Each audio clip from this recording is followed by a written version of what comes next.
92.1 WROI, WROIFM.com. By way of telephone now, we're going to say good morning to Indiana 2nd District Congresswoman Jackie Walorski. Good morning. Good morning, you guys. How are you? Hey, we're great. How are you? I'm good. I'm on my way to the airport, just FYI. I'm on my way to D.C. This is my morning commute. Just want to give you a heads up in case I all of a sudden get there quick. You have to go to D.C. today? Well, yeah. This is Monday. Well, I Right. guess, In the evening, so this is the fly-in day where everybody comes in from around the country. How's the traffic this morning? Yeah, it's not bad. That's good. That's good. Yeah, this is good. You know, I was just down there, you guys, a couple weeks ago, talking to the Fulton County Chamber of Commerce. Right, exactly. Had a great meeting down there. If we would have had time, we would have stopped in, but we were on a mission in the southern part of the district, doing a lot of things that day. But it was good. It was good to be down there. Good to hear from folks, hear what's on their mind, and it was a good update. Chance to just kind of, bounce questions off each other and that kind of thing. It was an early morning, but it was so nice to be down there. And a good crowd, too. Thank you for doing that. That's very nice. Absolutely. Oh, no, it was great. I was grateful to be there. Let's get right into it since we have a limited amount of time, and let's talk about tariffs, frankly. That's the big news out of D.C. right now. Where do you stand with that? What are we going to do?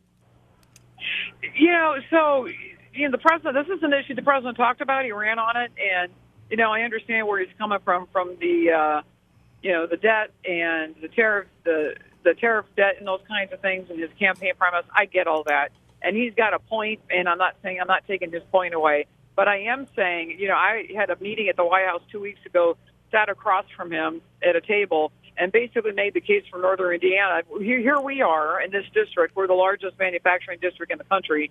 And, very blanketed tariffs with no exclusions or no exceptions are dangerous to our district. And I'll tell you why.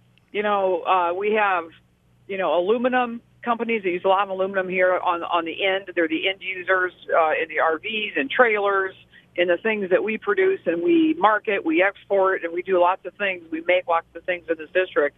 And by having a blanket tariff of 25% for steel and 10% of aluminum, all it does is really send the tax reform that we just passed to make sure that we can provide better jobs and higher paying jobs. It just sends that right back to a flat line. Because what we're saving companies, we're turning right around with this, and we have the potential, if this thing isn't balanced, the president has the potential of taking all that savings right back away in these companies who can't purchase locally or domestically, right back into a tariff. So my point to them, and I've been fighting every day, 24/7, with the president and his economic team to make sure they understand, we're not supporting this global blanket. We're supporting, very balanced, very particular, very specific kinds of tariffs that would not damage existing jobs. So, this is a mixed bag, and the fight goes on, Tom. I'm going back today. I sent a very stern letter to the president on Friday before we left. And I want to make sure that, our local manufacturers are comfortable with these decisions that are being made and to make sure that we're not hurting current jobs. So that's been a 24/7 fight. That's why I went to Congress, is to fight and to make sure that no matter who is in charge, the decisions that are being made, I'm going to support if they're actually, being positively impacted here with jobs, better jobs, and keeping our current guys going at a record pace. Jackie, I was surprised when I asked your staff and got the answer back. The president can do this on his own. This all sounds like budget stuff. It sounds like commerce stuff, and it sounds like it ought to be your bailiwick. Has it always been the case that a president could just say we have tariffs now and sign a piece of paper and make it happen?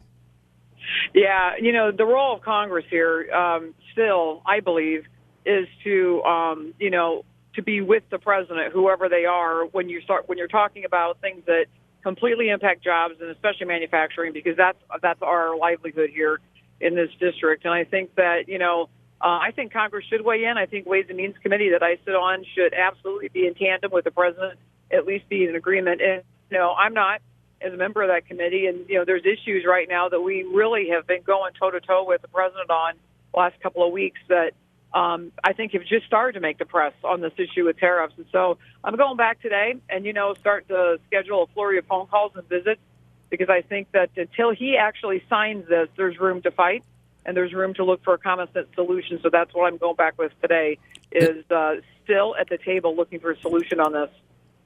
Is that going to be like Wednesday, or is there a specific day that he has to sign it by? No, so, this thing can go through the end of April if you wanted it to. Oh, okay. The last word that we had gotten from the White House on Friday was it was going to be at least 2 weeks before he came out, and within 24 hours he was out. So I think I'm working under the auspices here that every minute counts. So I'm not taking anything for granted. While we're talking about that, can we go into you as a congressperson and your relationship with the White House and what you see coming out of the White House? It seems like the media is portraying that as a very place, shall we say, in turmoil. How do you see it? No, if you look truly and honestly at Trump's agenda and what he ran on, what the American people voted for when they voted for him and for us in the Congress, is they want to move the economy. They want the economy to come roaring back, and we just sent the economy well on its way to roar back in tax reform, comprehensive tax reform that we haven't seen in this country. And I can tell you, my barometer is the people I represent.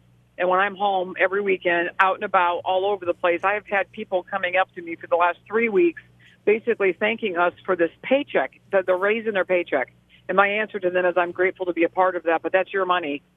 This is the government taking less of your money that is in your pocket for you to decide because you worked for it. And I'm grateful to have been on the committee to usher that in. And I think that, when we look at consumer spending, consumer confidence, and we look at overall what's happening in our economy, this is a double thumbs up day for tax relief. So I think when you look at the next part of this agenda, which is trade, which we've been working feverishly with because Indiana's the 5th largest trader in the nation. I know a lot of people find that shocking, but, when we manufacture at the rate that we do, we then sell to the world. And so trade's very important, which is another reason why I wanted on that Ways and Means Committee to be able to fight for fair trade and to make sure that our products get out there, including agriculture with our farmers. So what I see on the inside is working feverishly, nonstop, 24/7 to give America what they voted for. And we are absolutely doing that. And this trade bill is no different. Everybody's fighting for their district. Everybody's fighting for their geographic area and to make sure that, our districts stay ahead and thrive. That's what we're there for. And so I don't see, and I'm working this, with my head and stuff in my hand to the grindstone. I don't see, nor am I looking from the perspective of the media. I see what I said I would do. I see what the president said he would do, and we are moving this agenda and we're putting America back on track. Jackie, you talk about trade and agriculture. My agricultural newsfeed daily is full of stories about NAFTA. And with the tariff thing this weekend, a lot of what was going on with NAFTA kind of got lost in the noise. Where are we with that? We are renegotiating NAFTA with Canada and Mexico. Where are we with that? Yeah, and I would say that NAFTA is not lost anywhere. NAFTA is alive and well. Those talks and the trade talks we've been having with Ambassador Lighthizer, who represents the United States in these conversations, is alive and well and may not have gotten media attention till the last couple of weeks when this whole tariff thing came up. But we're at the table every day negotiating with Canada and Mexico. There are parts of NAFTA, Barron, that absolutely have to be revised. And part of it is the fairness in agriculture to make sure that, as China, continues to refuse different things that we continue to make in the ag world, duck and cattle with Canada and things that absolutely do matter to Hoosiers. Those negotiations are ongoing. And, I've had a lot of meetings just literally since January and being completely engulfed in NAFTA, fighting to make sure that Hoosier products get out there and that I've got the backs of, the folks in our district and at the state level as well. So, this is part of the unseen thing, I think, that, media kind of looked at the end of the year saying, well, they did tax reform, and now what are they moving on to? We're moving on to just about every one of these issues every day. We're doing a lot of issues at the same time. Don't ever buy into the fact, when you hear folks saying, well, they can only do one issue at a time. And, no, we don't. We are dealing with these issues every single day, just like every single consumer, every single mom and dad, every single person that lives in this district. We are dealing with multiple issues every day and fighting for the solutions that are fair.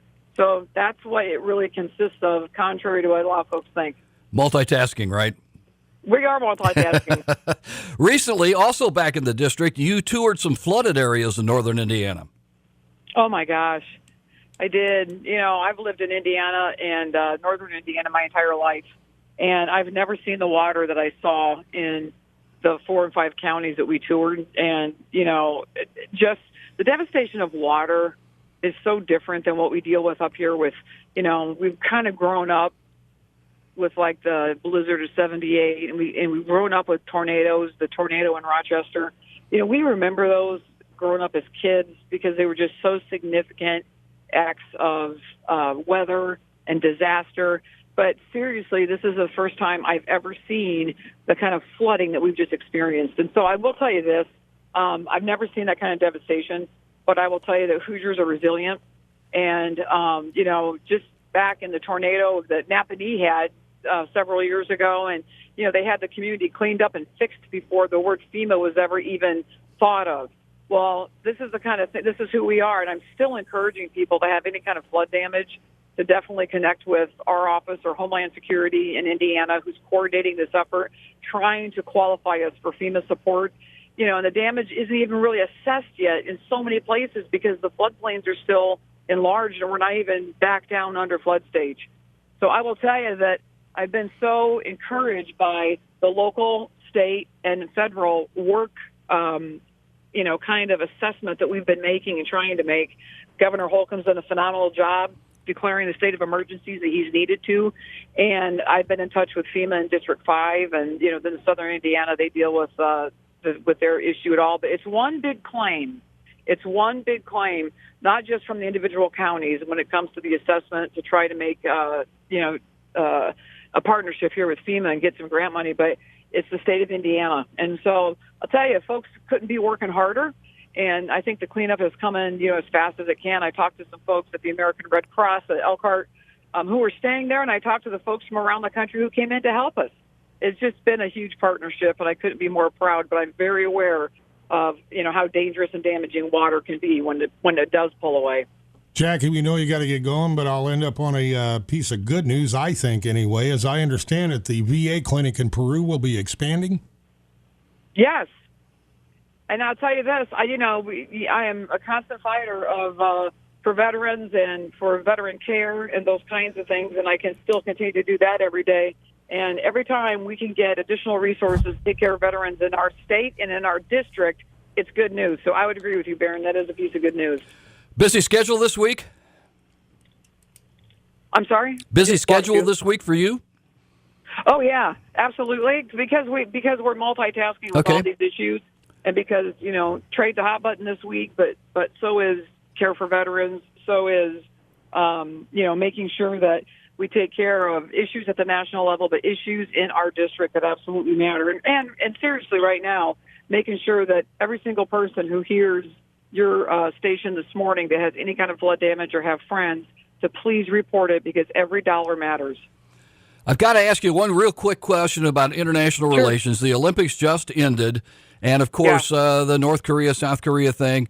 Should we now engage or try to engage North Korea in conversations, or do we still carry the big stick?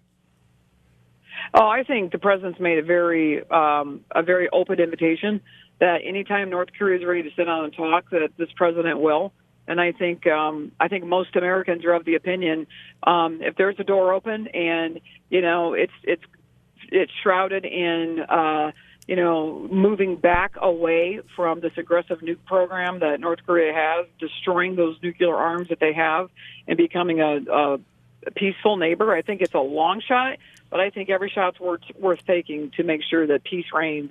And that, America, our not just our territory, but our interests abroad are continued to be protected. And I think I credit President Trump. I think the only reason these guys are willing to come to the table is because President Trump laid the law down and has made it very clear. No games, no money, no nothing until you comply. And they're the ones that are doing the calling now. So I think that this is a part of a strong foreign policy that he's engaged in. I think that's another reason why the American people voted for him.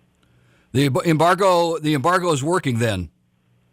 I think the embargo is working, but I also think I think the tough talk, that comes from Washington is obviously the commitments there to back it up with tough action. I think that the president is going to have to make a very clear decision. And I think that this is a part of a strong foreign policy that he's engaged in. I think that's another reason why the American people voted for him. The embargo is working, but I also think I think the tough talk that comes from Washington is obviously the commitments there to back it up with tough action. And I think with General Mattis at the helm and Secretary Tillerson and a lot of very, very steady folks with very strong words to the North Korean dictator, and I think that this president has stood behind those words and has basically promised action if there's not some kind of conversation coming from there. And I think the Olympics helped open the door to conversation. I think it's absolutely worth listening to, but staying strong as ever, and nothing happens without verifying it. Verify, verify, verify. At the end of the day, that's the purpose of the Olympics. That's right. It's what they originally Absolutely. founded for. Second District Congresswoman Jackie Walorski, our guest this morning. As always, we very much appreciate your time, and we wish you safe travels as you head back to D.C. Thanks so much. I'm going to jump on the plane. Good to talk with you. I'll talk to you later. Thank you. Okay, bye-bye. Bye-bye. Again, Indiana 2nd District Congresswoman Jackie Walorski. We visit with her I'd say about once a month, maybe every 6 weeks or so, would you say? Yeah, and Thereabouts. so far we haven't caused her to run into anything in the airport while she's talking on the phone. Now, that's my nightmare is she's going along talking to us about some big heavy-duty foreign policy issue, and then we hear her tumble down an escalator or something. Well, she's got TSA pre when she flies. I'm thinking, yeah. Probably going through all right. All right. A lot of we actually covered a lot of ground this morning in about 15 minutes or so. Not too shabby at all. The big thing, of course, tariffs, and she always talks about us being the biggest manufacturing district in the country. And Indiana being the, would you say, sixth? Something like that. Biggest exporter. manufacturing state or whatever in the country. Exporter. Yeah, thereabouts. So, a couple of interesting statistics there. All right. I guess that's it. We will have this up on our Facebook page post haste, we'll say. Yes, we'll put that up very rapidly. Our webpage. If you'd like to listen to it again, you're more than welcome to. Indeed. Thanks, Tom. Thank you. It is 8:45. Let's give a listen to Osgood.